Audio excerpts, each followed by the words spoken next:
Puerto Negro es un podcast de la Universidad Andrés Bello que busca construir un relato en torno a la literatura policial, negra y criminal, a partir de conversaciones entre sus comisarios Miguel Vargas Román y Luis Valenzuela Prado, y escritores y escritoras que escriben o leen el género en cuestión. Bienvenidos, bienvenidas a Puerto Negro, el podcast. Junto a Miguel Vargas Román y yo soy Luis Valenzuela, queremos ir construyendo un relato policial, negro y criminal. En esta ocasión tenemos un invitado internacional, el señor Carlos Salem, escritor de policial, también literatura en general, poeta, editor de Real Noir y, dicen por ahí, un género en sí mismo. Bienvenido a este podcast, Carlos. Bueno, encantado de estar aquí. Encantado de estar otra vez aquí, además en el podcast por primera vez, pero aquí en Puerto Negro volver es una delicia. Sí, eso quería yo precisamente decir. Quería agradecerte, Carlos, por estar acá por segunda vez en Puerto Negro, por ser por segunda vez parte del jurado del concurso Puerto Negro y por ayudarnos a difundir esta semana de literatura negra que hemos hecho con mucho esfuerzo, con mucho cariño y con mucho compromiso, y que ese compromiso lo hemos visto en ti también, así que gracias una vez más por el apoyo permanente que nos has dado a los que estamos trabajando en esta semana de literatura negra Puerto Negro. Carlos, para empezar, yo quisiera preguntarte acerca del detective. Yo sé que para ti el detective es un tema importante, en tu obra está presente, se despliega lo que tú opinas sobre lo que debe ser el rol del detective.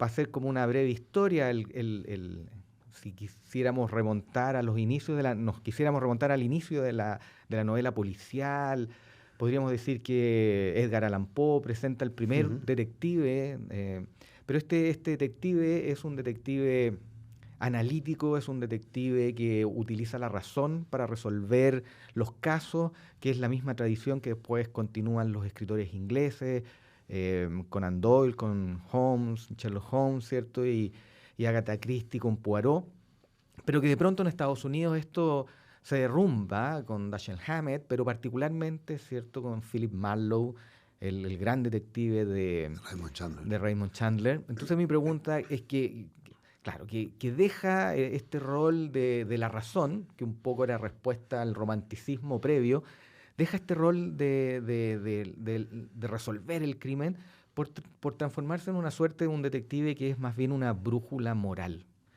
Y ahí yo quisiera que nos contaras tú qué opinas respecto de eso y cuál es tu visión acerca del detective en la novela negra contemporánea.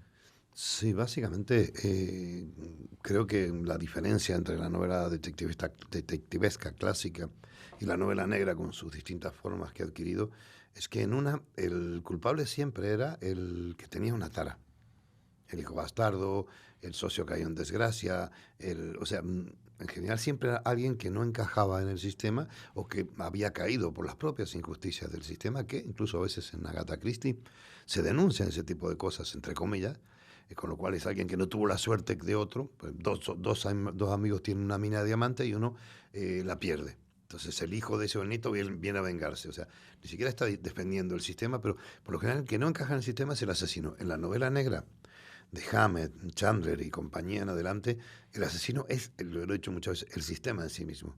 O sea, el que genera el delincuente, el que genera toda esa cuestión, es el sistema. Entonces no cambia tanto el motivo de matar como el motivo de por qué indagar. Y el detective en todas sus formas, no sé si da tiempo, pero podemos hablar, que ha variado, incluso dice, no, que no es detective, no puede existir. Llámale juez, panadero que investiga, lo que sea. Es que no busca la justicia, porque sabe que la justicia prácticamente es imposible, busca la verdad, busca conocer la verdad. Entonces el conocimiento de la verdad es lo que deja al sistema en paños menores. Es el que deja esas miserias del sistema a la vista, que al revés, la otra novela los tapaba, porque ¿quién era el culpable? El anómalo. Y al ser anómalo, sigamos bebiendo Mr. Marple té a las 5 de la tarde, que aquí no ha pasado nada. Chandler se emborracha, Marlowe se emborracha, o juega al ajedrez solo, porque no se fía de nadie. y sabe que se parece mucho al mismo tipo que acaba de capturar. Con 2 caídas más, con 2 errores más, podría ser igual que aquel que persigue. No existe un Moriarty, un asesino perfecto, no. Son gente imperfecta, normal y por lo general muy triste, los malos de la novela negra. Este detective, perdón, pareciese no encajar tampoco en la sociedad, ¿cierto? Eso es. Porque tiene principios que lo hacen renunciar al modelo de sociedad tradicional y está dispuesto a pagar ese costo. Sí, hay una cuestión. A ver, cuando uno habla de Philip Marlowe, es un personaje que nace en el año 20 y mucho, pero en el 1939, con El Sueño Eterno, es donde se da a conocer en novela y se convierte en suceso. Y claro, se cuestiona mucho si ese detective, luego sale el cine con el rollito de la gabardina y ese estereotipo, que es lo que la gente denigra, pero Marlowe como protagonista sigue vigente. Todos los policías que nos gustan de cualquier novela tienen esa tarea, aunque sea un policía cualquiera, el de Kurt Wallander, del alemán de Mankel, es un tipo que tiene problemas con alcohol, con sobrepeso, problemas con su familia, divorciado, o sea, es alguien que tiene un montón de problemas. Podría, por su inteligencia que es capaz de detectar y por su comprensión de todo el entorno, estar mucho más alto en el escalafón, pero no quiere. Es raro que tengas un detective, Adamsberg, de Fred Vargas, es raro que tengas un buen detective, incluso policial, que quiera llegar al máximo poder. No, prefieren quedarse en su sitio, resolver lo que puedan, hacer la pequeña justicia que puedan. Entonces, yo lo resumo un poco en la filosofía de Chandler, que era lo siguiente. Chandler era un tipo que creía en el sistema. En quienes no creía, era en quienes hacían funcionar el sistema. Dashiell Hammett no creía en el sistema, quería a otro tipo de sistema, pero convergían en una cuestión en que en lo que está abajo, en lo que sangra, no te pones a pensar demasiado quién es quién. Te salvas o sabes, no sabes de qué lado estás.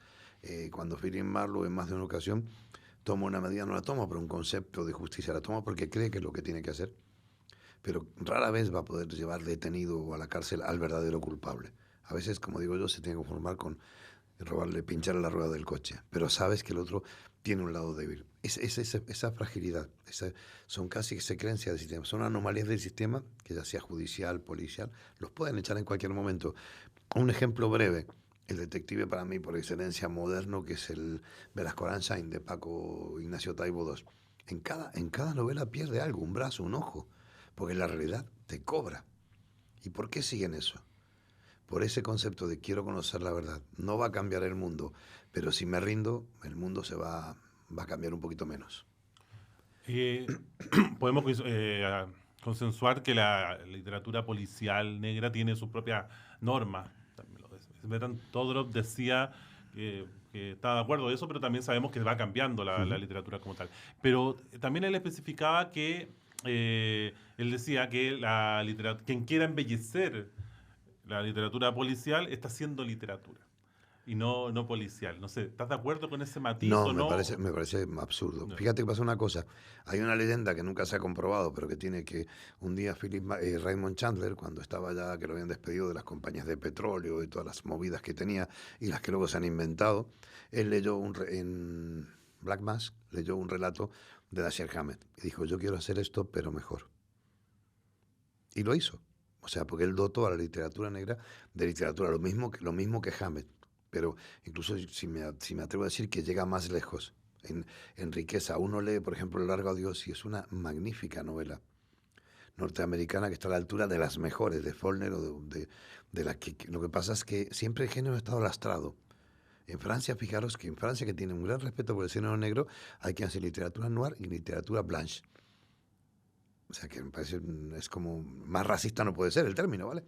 Entonces, no, yo creo que no. Creo que la literatura negra es negra. La diferencia es que es una literatura real, política. Es una literatura realista. Cuenta el aquí y el ahora.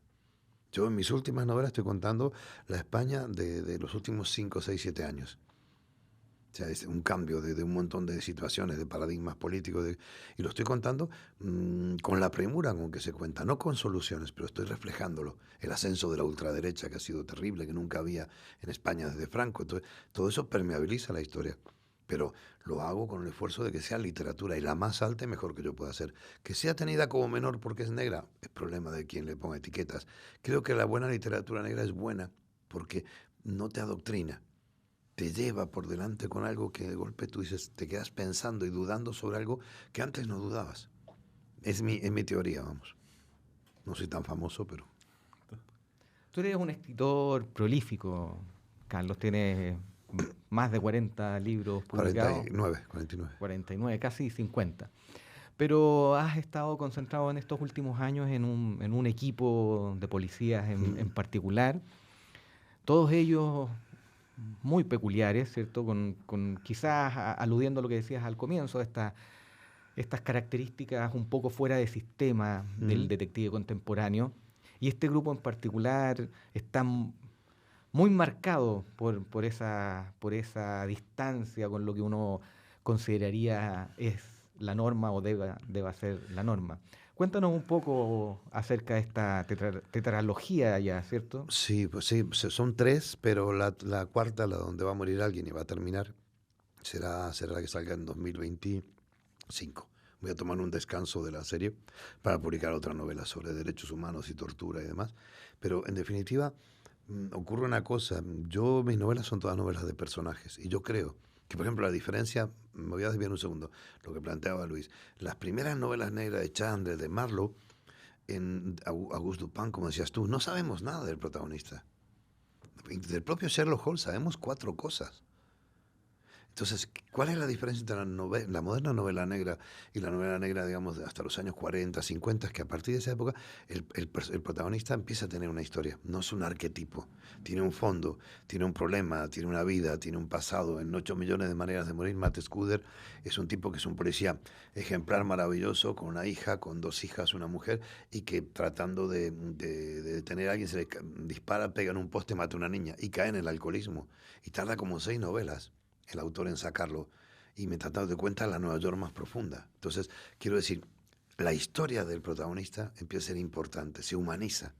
Y eso creo que tiene mucho que ver, porque eso hace que uno, a lo mejor dice, a mí la novela negra no me gusta, pero me gusta esta novela que me cuenta estas historias. Cuando una persona tiene historia, tiene traumas, amores, desamores, inseguridades, un montón de cosas por resolver. Y en este caso, yo después de tantas novelas negras, ninguna tenía con protagonista policía. Entonces me creé un grupo de policías muy atípico, pero que al mismo tiempo resultan, creo yo, creíbles cuando los lees. Entonces, que si la saga de los apóstoles, con un comisario que fue cura, fue sacerdote con mucho futuro, se enamoró, se casó y luego enviudó de una manera violenta.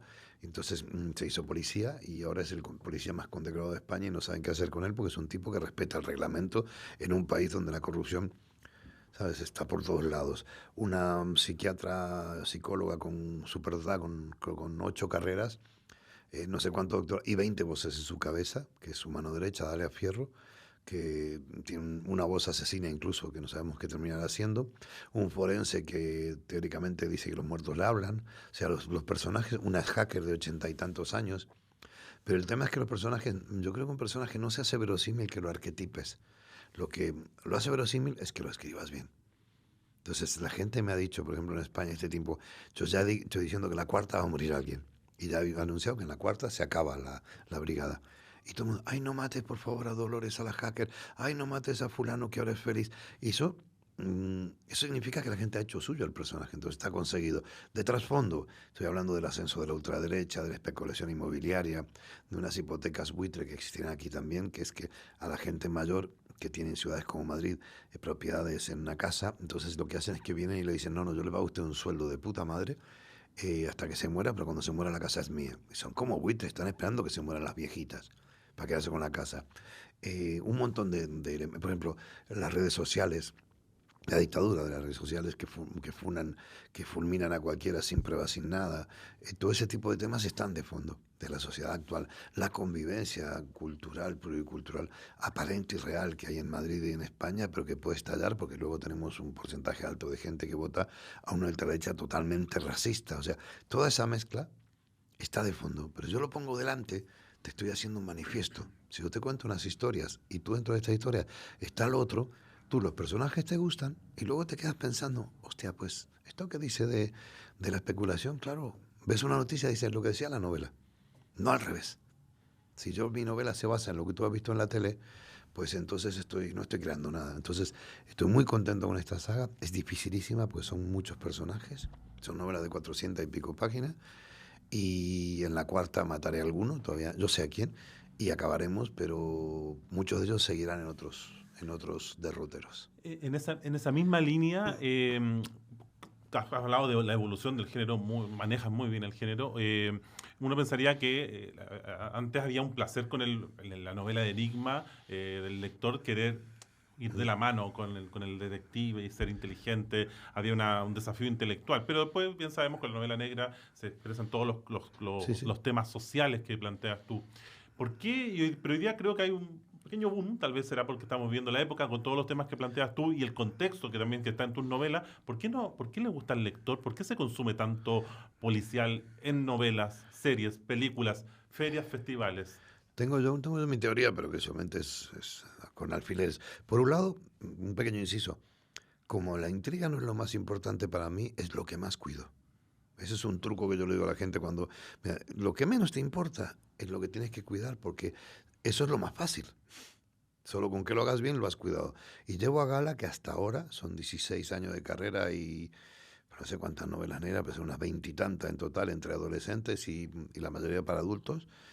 Nadie me ha adivinado nunca, o nadie me ha dicho, oye, incluso compañeros o colegas que le he preguntado, te han adivinado quién era el asesino, entre comillas. No es lo más importante, tú estás distraído en otra cosa, entonces somos prestidigitadores. Yo hago aquí, con esta mano te distraigo, con la otra escribo. Entonces lo importante es que tú, cuando llegas al final, dices, hostia, esté bien resuelto, no sobre muertos, para mí es importante. ¿Por qué está este fervor? Porque sigue habiendo enigma. Entonces, la novela negra posiblemente es una novela donde los personajes siempre están en una situación límite, ya sea para investigar, ya sea, como digo ahora, tienen su propia historia personal, ya sea que para desvelar algo o para conocer una verdad. Entonces, el avance de esa novela es mucho más sencillo. Uno quiere saber qué pasó. Luego ha habido series procedimentales como esta de Los Forenses que han sido absurdas si las analizas de manera técnica, porque, bueno, tenemos conocidos, incluso en la jornada, gente experta que da charlas y es que te dicen CSI Miami, no sé cómo se llama aquí, ¿no? En Chile, pero que decía, no, es que esta caca es de un pelícano que vive en la esquina de tal y tal. No, el pelícano vuela, puede cagar en más de un sitio, señor. Y sin embargo, esa tontería sirvió para demostrar si es cierto, generar una creencia en que hay una investigación, que no es el policía borracho que va con el puro. Entonces hay una mezcla. Y luego el thriller, que últimamente ha tomado una gran fuerza, porque hay dos clases de thriller. Una gran cantidad de thrillers que son la apuesta narrativa. La chica del tren desaparece, no sé qué. Cuando llegas al final ni te interesa. Porque una apuesta narrativa muy difícil, tienes que ser un genio para resolverla bien. Y si solo importa la apuesta narrativa de el caso imposible, ya lo aprendimos desde el principio, el cuarto cerrado, con el charco de agua y el tío que se ahorcó. Yo me acuerdo que leí con 5, 6, no, con 7 años, 8. El cuarto cerrado ese, un tipo se había ahorcado y había un charco de agua. Y yo me dije, pues se ha puesto un bloque de hielo y esperó a que se le derritiera. O sea, no es tan difícil. Entonces, hay un poco de todo, y sobre todo porque no somos nosotros quienes decidimos lo que nos ponen las plataformas, ni la gran decisión. Deciden ellos lo que ellos creen que a nosotros nos gusta. Cuando la gente creyeron que nos gustaban zombies, habían zombies hasta en la sopa. Ahora solo, y dentro de eso ha habido cosas notables sobre zombies. Y con la novela negra pasa lo mismo. El thriller, todo el mundo es como, voy a hacer un thriller. Yo prefiero una excelente novela, pues. ¿Y qué es un thriller en definitiva? Si es un mecanismo solo de la intriga, de vamos a ver qué cosa extraña te pongo para saber, para que la sinopsis quede bien. No, yo prefiero una novela donde realmente la intriga avance. Pues tenéis aquí invitada a Mercedes Rosende y en su novela, por ejemplo, en La Mujer Equivocada, hay una intriga. Pero ¿interesa tanto la intriga o la percepción que tiene esa mujer de sí misma, del mundo? O sea, se reparte todo. Por eso bajo el paraguas de novela negra hay de todo. Y mucho que yo pondría a la intemperie. Pero bueno, yo creo que ya se lo llevará al vendaval cuando llegue el momento, porque una buena novela tú la vuelves a leer después de 20 años. Una novela que es como el exitazo que hay que leer, te da esta vergüenza. Yo he visto muchas de esas novelas cerca de mi casa que la gente las va tirando luego, porque dice, bueno, he comprado esta mierda porque la lee todo el mundo, pero a la cuarta de golpe pillas cualquier otro libro y dices, o dejas de leer, que es lo que a veces consigue esta gente. ¿Cómo consigues que esos personajes tan curiosos sean verosímiles. ¿Cuál es no quisiera decir la técnica, pero cuál es el truco, ya que tú mencionaste que los escritores eran magos? Sí, tramposos. Ajá. Somos taúres. ¿Cuál es el truco para darle verosimilitud a personajes que a primera vista parecieran ser inverosímiles? Lo primero es quitarse de encima, eso es lo que yo pienso. Cada taller, cada libro que leemos hablamos de la verosimilitud. La verosimilitud no es credibilidad. Si yo te cuento, yo en todos los talleres hago el mismo ejercicio, ¿no? Imaginemos que hay una sociedad donde las vacas vuelan. Entonces las vacas hace 20 años comenzaron, o 30 o 40, las vacas vuelan a 300, 200 metros de altura. En esa sociedad lo que pasaría posiblemente es que no podías cruzar la calle, o tendrías que tener pasarelas o cruzar bajo tierra. ¿Por qué? Por esa razón de que si una vaca te hace caca de 300 metros de altura, te puede matar, puede romper un coche. Y es de risa, qué risa, te mató una caca de vaca. Pero si hay vacas voladoras por toda la ciudad, habría elementos para tratar de alejar las vacas. O sea, hay una serie de cosas, no tienen por qué ser científicas, que le den coherencia a esta sociedad en la cual, en esta ciudad, las vacas volarían y en ciertos barrios más pobres había menos ahuyentadores, con lo cual más posibilidad de que te cague una vaca y te mate. Claro, si un tipo dice, las vacas vuelan, mata gente y en las aceras no hay ni siquiera un techo que cubra, no es creíble. Entonces, le dotas primero de lo mínimo creíble y luego al personaje también. ¿Qué relación tiene ese personaje con las vacas que vuelan? ¿Habrá un suicida que esté buscando que una vaca asomándose para que le caiga una vaca y lo mate? ¿Habrá un tío que se arriesga que... ¿Y sabes lo importante después de todo esto? Que vosotros y toda la gente que está escuchando esto, cuando salgan de un rato a la calle, van a mirar para arriba instintivamente para ver si hay una vaca. Entonces, si lo haces así, no es que sea verdad, no es que uno va a creer que las vacas vuelan, pero dentro de ese universo se vuelve creíble si le das la coherencia mínima, técnica, llámale, o teórica, y la emocional. Porque obviamente uno de los personajes le ha matado una caca de vaca a alguien, otro odiará a las vacas. No se sabe, pero una sociedad en la que pasara esto sería igual a esta, pero con vacas que vuelan y gente alterada por eso. Oye, Carlos, ¿tiene alguna novela O sea, que...? en definitiva, mi teoría para hacer creíble es caca de la vaca. Bueno, pero han habido buenos momentos que nos ha dado una poética un poco de la escritura también. Sí. ¿Qué lecturas, aparte de los clásicos, hoy día podría haber 2 libros generales que nos pudieras recomendar y a la vez, en tu experiencia con Real Noir, todo, que tú tienes un panorama, siempre ¿cómo se llama? Nos deleite y nos sorprendes con autores latinoamericanos. Ya nos hablaste ahora de Mercedes, que ya hemos conversado con ella y una gran autora, pero ¿qué autores latinoamericanos y algunas 2 novelas que tú creas que habría que leer? Empiezo por lo último, me parece interesante, porque mis fuentes son demasiadas. O sea, hace 10 años empecé a escribir un poema para mis escritores que me habían influido. Al llegar a 70 corté el poema. Porque hay gente que aunque te caiga mal, luego hay un libro que te influye, te enseña algo. O sea, cuando tú lees como escritor o como alguien que quiere ser escritor, la lectura es inocente la primera, pero la segunda no es inocente, es muy culpable. Estás buscando cómo funcionó este detalle que a mí me llamó. En cuanto a gente, hay muchísima. Por ejemplo, el ganador de la última del premio pasado, yo la he tenido que releer varias veces, la novela Los Transitorios de Juan Angulo. Me pareció una novela notable. No ya para ser primera novela, me pareció una novela notable que... incluso muy internacional, no hace falta conocer Talcahuano, no hace falta conocer, me parece muy valiosa, a lo mejor no es novedoso el planteamiento, pero es que el agua caliente está inventada, hay que calentarla bien. Hay gente, yo creo que la novela negra en América Latina es más poderosa que en Europa y que en España. ¿Por qué? En España hay cosas muy interesantes, pero ahora está empezando casi como una cuestión subterránea, o sea, porque casi todo el mundo está dirigiéndose al gran bestseller, al gran thriller. Entonces, en cambio, hay una cosa muy clara. En América Latina, hacer que un protagonista sea policía es muy difícil. Se ve hacer en Buenos Aires un protagonista policía, es muy difícil. En cambio, nos comemos a Wallander, a Adamsberg, a todos los policías de Europa, que hay corrupción, pero que es diferente. Entonces, la novela negra de América Latina cuenta mucho más desde dentro, cuenta mucho más desde la gente. Hay voces poderosísimas. Por ejemplo, yo soy fanático de Leonardo Oyola, que a lo mejor el vocabulario... Pero es que el vocabulario es absurdo, porque uno lo entiende igual. Bueno, Oyola tiene una potencia narrativa. Nico Ferraro que ha ganado el premio Hammett y que realmente está desarrollando, está haciéndose muy conocido fuera de España, fuera de Argentina. En México hay bastante gente que he visto así muy interesante. Padre, ahora mismo no recuerdo nombres y quedaré mal, porque lleva muchos años. Enrique Serna lleva mucho tiempo. Pero hay gente más joven, por ejemplo, hay...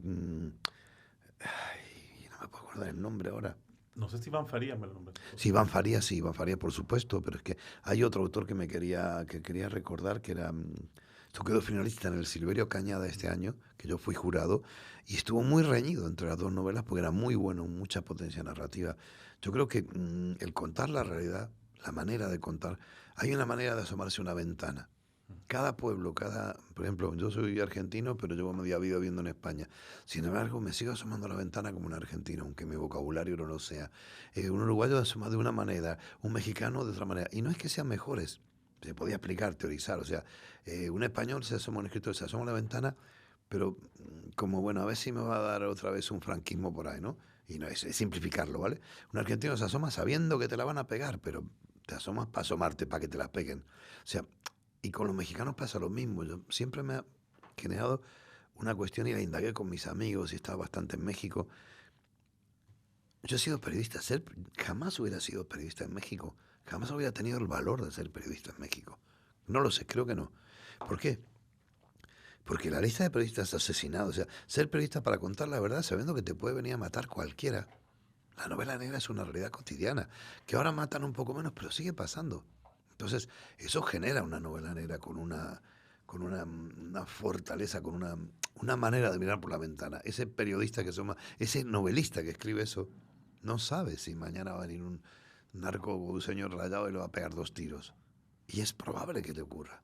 Sin ser sobre periodista, pero ahí me llevaba a la parte de los crímenes de Bolaño. Esa idea del desborde, cuando empiezan a aparecer mujeres en los basurales, en sitios de triazo y todo. Claro. Pensaría que, claro, es una idea de una realidad desbordada, que me parece está muy bien tratada. Y como no hay posibilidad de parar eso, y uno pensaría también en esa idea del periodista. El periodista tampoco, ¿cómo aborda esa realidad? Es que es eso, digo, pero incluso, ¿cómo abordas? Primero, si consigues que te lo dejen contar. Segundo, el precio que pagas, porque realmente el número de periodistas, digo México por decir, pero Colombia, pero en México particularmente, ha habido muchísimos. Y hay gente que sigue en pequeños sitios sacando sus cosas y denunciando, sabiendo que viene otro tipo con que yo, claro, hay que conocer México. México no va la gente con armas por la calle, ¿vale? Pero yo he conocido, yo qué sé, por decir un ejemplo, Nach, que es un rapero español que no es una estrella mundial, pero es un tío conocido. Un día estábamos en una feria de Guadalajara, nos pasa a buscar a un grupo de escritores y le habían puesto una Hammer blanca con 2 tipos armados por miedo a que